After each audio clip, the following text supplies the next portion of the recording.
ito yung una nating pag-usapan. Merong gala na nangyari at tinawag pa itong flood control gala. May video dito ha, ipapakita ko sa inyo yan. Ang nakalagay kasi dito, watch a viral video of Samar Governor Shari, don't know what's the right pronunciation, Shari Ann or Shari Ann Tan dancing as peso bills rained down on her during a lavish dinner has sparked outrage online, with critics contrasting the spectacle to the plight of flood-stricken residents to the province. Kasi alam naman natin na umuulan ng batikos ngayon ang flood control projects. Dito naman umuulan ng pera.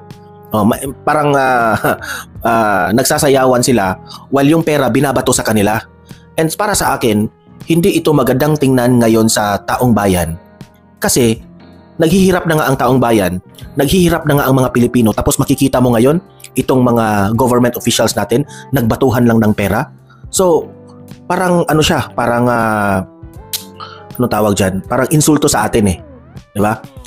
Tapos sabi pa dito, the footage posted on Facebook supposedly taken during an event at the Samar Convention Center last Friday shows hindi ko makita eh. Several guest local elected officials while basking in the spectacle of money tossed in the air. Papakita ko sa inyo ito kasi po kayo nang humusga. Hindi maganda ang tingnan na nagbatuhan sila ng pera pero yung mga flood control projects, mga bato rin ang makikita, walang bakal.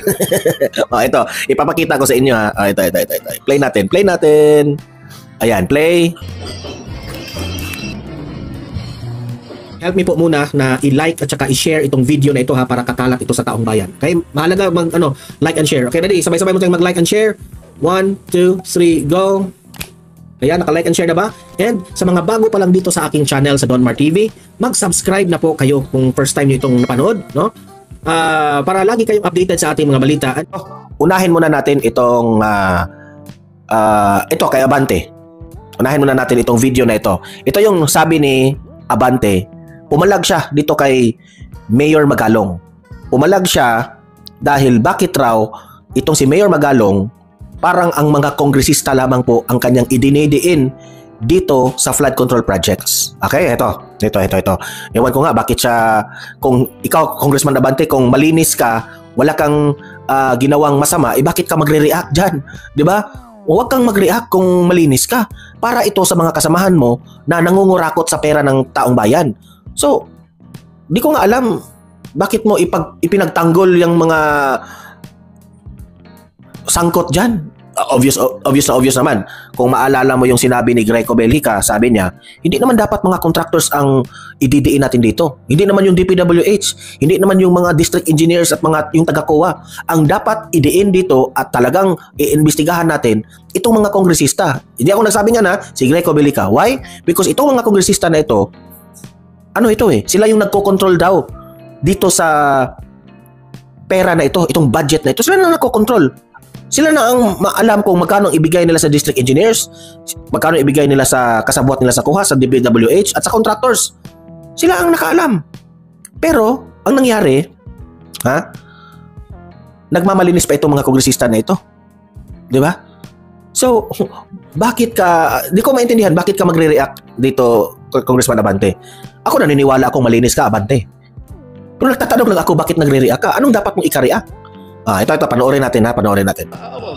I'm supporting him in the expose, but what I'm not supporting him is that he throw a full blanket statement na lahat yan, hindi dapat ganoon.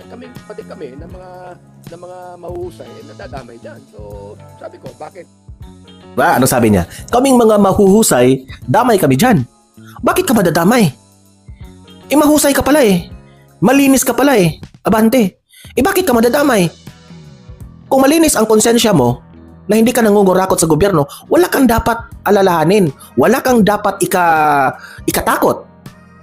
Yung asta mo ngayon na nagsasalita ka, parang ikaw yung pinatamaan ni Magalong. Okay? Do not be affected. And ako pa sa'yo, Abante, di ba? kung matino ka na congressman, dapat suportahan mo si Magalong. Why?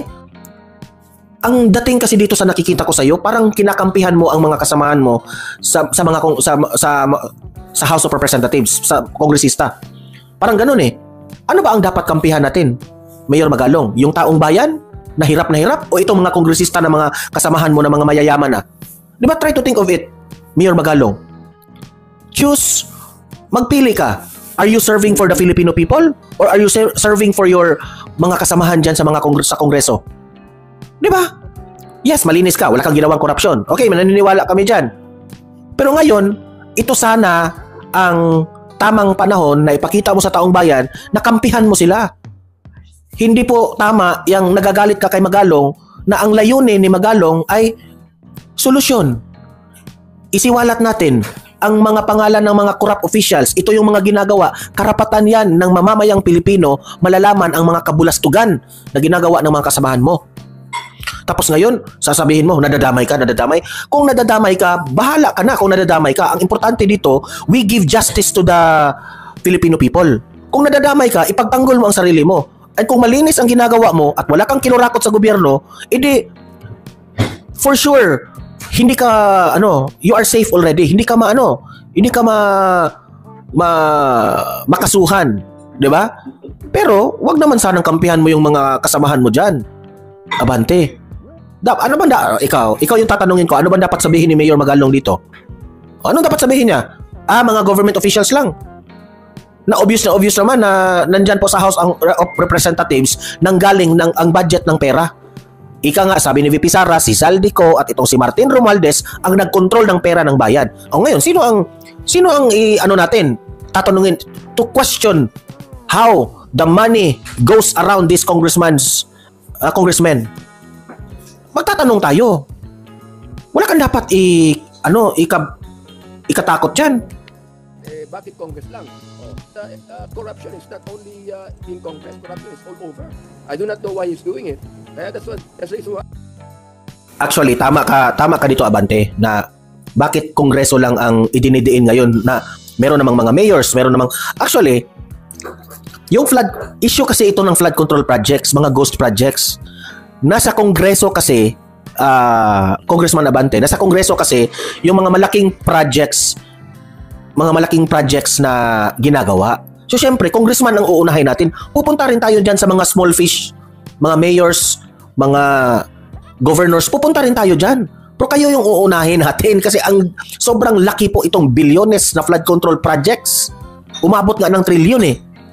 Diba? So, di ko maintindihan bakit magagalit ka pa kapag merong matino na mga government officials na gustong isiwalat sa taong bayan ang totoong nangyari. Di ba? Play. I said that he is like an empty can na walang laman. That's just very noisy. Si Magalong raw is just very noisy. Wala kaming pakialam kung noisy yan. Wala kaming pakialam kung noisy si Magalong. Kung sasabihin nyo na, Magalong is very noisy kasi plano yang tumakbong senador, plano yang tumakbong congressman or governor, wala kaming pakialam. Sige, let us say na itong si Magalong nagmamagaling ngayon kasi may plano silang tumakbo. Okay lang yan, bahala na si Magalong. Hindi ko iboboto yan. Importante, binuking ni Magalong itong mga kabulastugan. Yan ang sa amin para sa taong bayan. Wala kaming pakialam dyan kay Magalong. Kung sasabihin yung, si Magalong isiniwalat yung mga korupsyon sa mga kongresista dahil may plano yung tumakbong senador, congressman o gobernador, wala kaming pake. Di namin iboboto yan si Magalong. Importante, si Magalong, binuking niya lahat yung mga big fish dyan. Okay? Punta tayo dito sa next topic natin. Umiinit na yung ulo ko nahahay blood ako kasi may nagluluto kasi sa harap ko tapos ang very noisy. Yung sa next, itong sinabi ni nagugustuhan ko itong sinabi ni Attorney Vic Rodriguez. Sabi niya, BBM, si BBM kasi yung pinatutungkulan niya dito, is equally liable in flood scandal. He is equally guilty, if not the most guilty. Why? You are the president. Agree ako dito.